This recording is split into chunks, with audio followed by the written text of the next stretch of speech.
gaplashamiz. Xohlasanglar yozib olinglar yoki elektron variantda bilan olasizlar.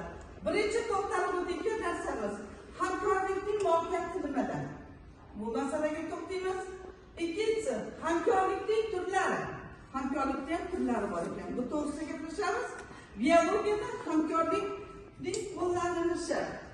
To'rtinchisi texnologiyalarning o'rni. Ya'ni biologiyada texnologiyalarni nima?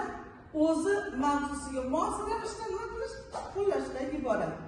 Loyiha misollari. Albatta loyiha tuziladi. Ya'ni bu mavzu matn deyiladi. O'sha matnga mos bo'lgan usullarda sizlarga nima qilish, tushuntirishdan iborat bo'ladi. Endi hamkorlikning afzallik va kamchiliklari. Albatta bu hamkorlik bo'lgandan keyin ko'p joyda kamchilikka ham yo'l qo'yiladi, ko'p joyda afzalliklariga ham urg'u berib o'tamiz. Albatta buni ham sizlar bilan ko'rib chiqamiz. Va baholash usullari. Baholash usullarida shu guruh bo'yicha, juft bo'yicha, jamoa bo'yicha ishlangan loyiha ishlarini baholab chiqamiz hamda texnologiyalarni integratsiyalash va so'nggisi xulosa qismida hamma jamoa bo'lib ishlagan guruhlarda nima qilamiz? Xulosalash qilamiz. Biologiyada hamkorlikda o'qitish texnologiya qay asosda yo'naltiriladi yoki qay asosda nima qiladi? Olib boriladi. Hamkorlik degani nima tushunamiz? Oddiy savol beryapman sizlarga. Birgalikda ishlash ekan. Ya'ni bularni qancha o'qidi? Jamoat topshiriqlari bajarish, kichik guruhlarda ishlash, xonasida har xil metodik ishlanmalar bilan ishlash, guruh bo'lib va bir-biri bilan fikr almashish, bu yerda hamma fikri guruh ichiga tashlanadi, ma'qul ko'rilgan qaror, ya'ni bu yerda lider hisoblanadi, lider tanlaniladi, shular bilan ishlash hisoblanadi. Rahmat, to'g'ri. Yana kim qo'shimcha qiladi? Yana kim qo'shimcha qiladi? Hamkorlikda ishlashda turlari bor. Birinchi turlari juft bilan ishlash, ya'ni ikki kishi ishlashi. Ikkinchi guruhi 4 ta talaba yoki 6 ta talaba bilan ishlash va uchinchi turi umumiy holatda jamoa bilan ishlash. Bular hammasi nimani tashkil qiladi? Hamkorlikda o'qitish vazifalaridan biri hisoblanadi. Xo'p, yana biz nimalarga e'tibor berishimiz kerak? Mohiyati nimadan iborat? Albatta nima beriladi sizlarga? Mavzu tanlab beriladi. Kim tarafdan? O'qituvchi tarafdan. Ana shu o'qituvchi tarafdan berilgan mavzular kimlar ishlash uchun qaratilgan? Albatta shu loyihada ishlayotgan insonlar, talabalar yoki juft va hamda tog' holatda ishlayotgan insonlarga taalluqli bo'ladi. Ana endi o'sha hamkorlikda ishlashda o'zaro munosabatlar qanday bo'lishi kerak? Qanday bo'lishi kerak o'zaro munosabatlarimiz? Hamjihatlikda, ham fikrda o'sha jamoada o'tirgan a'lochimi, yaxshimi, past ko'zlashtiruvchi o'quvchi, bular hammasi bir-birlariga nima qilish kerak? Mavzuni hamohang ahvolda yechishga harakat qilish kerak. Shundagina biz hamkorlikda o'qitish afzalliklariga nima qilamiz? Ega bo'lamiz. Ana endi har fikr bo'lishda, masalan, hamma o'zini fikridan nima qilgisi keladi? Ma'qul deydi. Lekin jamoa bo'lgandan keyin bir-birimizni javoblarimizni nima qilishimiz kerak? To'liq eshitishga harakat qilishimiz kerak. U noto'g'ri gapiryaptimi, to'g'ri gapiryaptimi? Oxirida albatta xulosa yasaladi.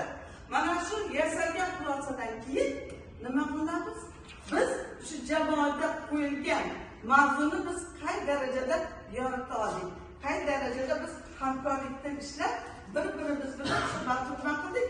Yorita oldik. Ana endi bilim va ko'nikmalar. Albatta bilim yetarli bo'lishi kerak deymiz. Buning uchun biz o'tilgan dars mavzusi, elektron darsliklar yoki masalan o'zi shu ustida internet saytidan olingan ma'lumotlarga nima qilgan bo'lishimiz kerak? Tayangan holatda bo'lish kerak. Mana endi o'sha o'rganib bo'lganimizdan keyin biz muammoni yechishga nima qilamiz? Harakat qilamiz. hamkorlik turlarini o'rgandik. Endi buyoqda hamkorlikni qo'llanishi oson va qiyinmi? Bu nimaga bog'liq? Loyihaga to'g'ri, mavzuga bog'liq. Buning uchun murakkab mavzularni yengib o'tishda o'sha aytgandek nazariy bilimlarni o'rtaga tashlash. Haligi gapirib yurgan talabamizni ham nima qilishimiz kerak? Gapirishga harakat qilishimiz. Ikkinchisi, amaliy tadqiqotlar. Bilamizki, tadqiqot ya'ni tajribalar biz nazariy bilimdan olgan bilimlarimizni amalda ko'rish, sinab ko'rish, amalda sinab undan to'g'ri natijalar olishimiz kerak, olishimiz kerak. Guruhli loyihalar. Mana hozir 3 ta qator talabalar o'tirishibdi. Bular 3 tasi alohida loyiha qilib kelgan bo'lishi mumkin. Lekin mavzu bir xil bo'lganidan ham nima deymiz? Yechimi har xil bo'ladi. Nima uchun yechimi har xil bo'ladi? Nima deb o'ylaymiz? Hamma fikrlar berasiz har xil bo'ladi.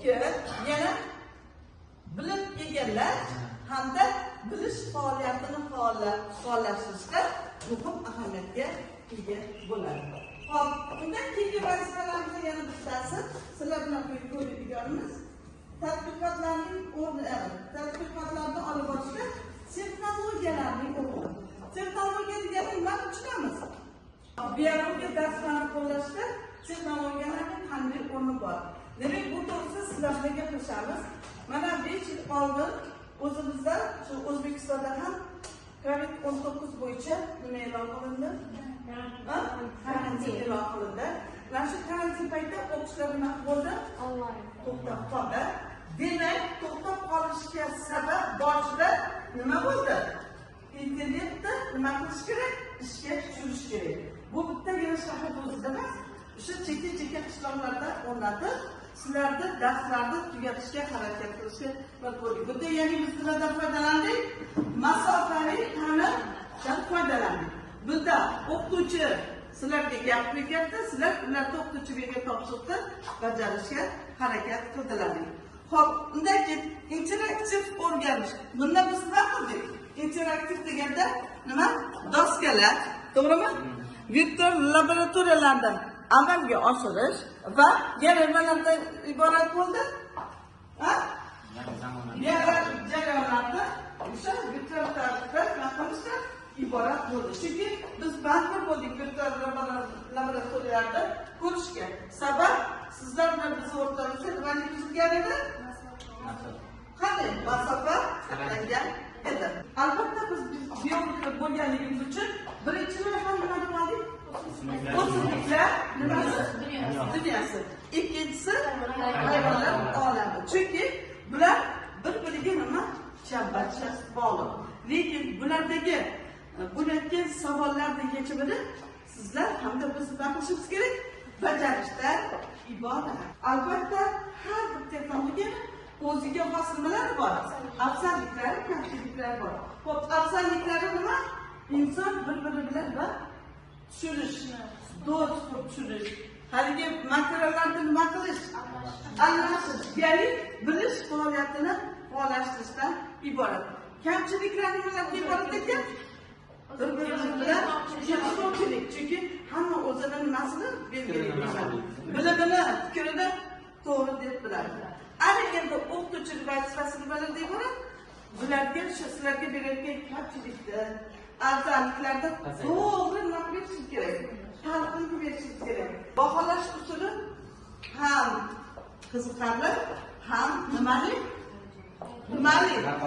Raqobatli. Nimaga raqobatli deymiz? Biz anaqaligini bilamiz. Nima uchun raqobatli deymiz?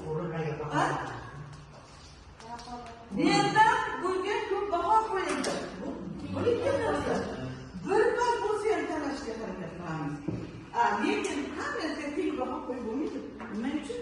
Hammani bergan javoblariga yarasha o'qituvchi tomonidan nima qiladi?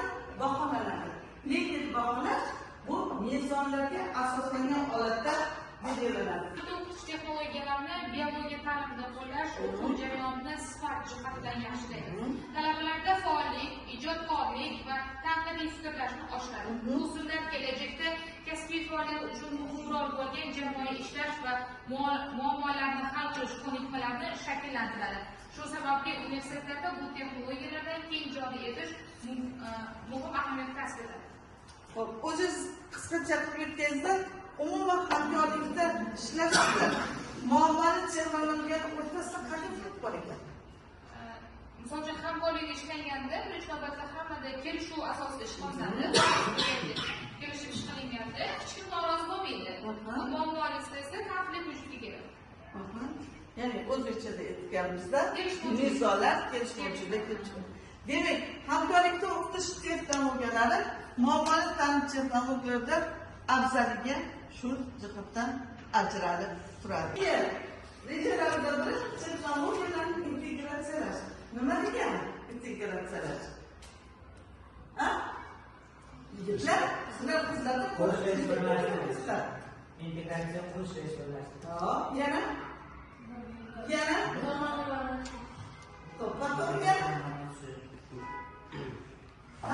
yozib turibsa, o'qituvchilar elektron o'quv resurslariga urg'u berib o'tish.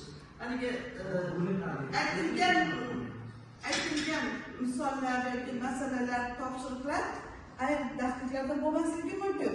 Lekin biz nima qilamiz? Elektron kitoblar yordamida topishga harakat qilamiz. Onlayn vositalar deyapti. Bunda nima? Birgalikda referatlar yozishga bag'ishlashimiz mumkin. Misollar taqdim etishimiz mumkin. Endi qiziqarli jarayon. Bunda qiziqarli jarayonda albatta biz o'simliklarda turli-tumanligini, hayvonlarda turli-tumanligini nima qilamiz? Hisobga olamiz. Siz bilmaganda, o'rtamiz bilmagansiz biz va oxirida ularni nima qilamiz? Yechimini topishga harakat qilamiz. Bu paytda nima? Olib borgan hamkorlikdagi ishlarimizda nima qilamiz ekan? Yakunlaymiz, ya'ni xulosalaymiz. Xulosa bu nima? Yakun. Yakun yo'q. Nima deb xulosa qilamiz? O'tirgan darsdan jamlangan o'rnimizda turamiz.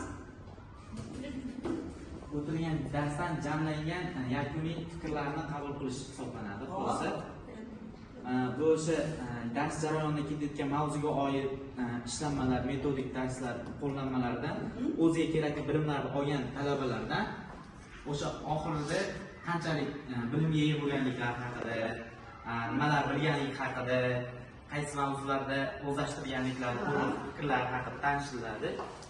Oxirgi xulosa mana shu hisoblanadi. Hop, rahmat. Ya'ni bir ikkita qo'shimcha qilaman. Xulosa deganda men boshida aytdim.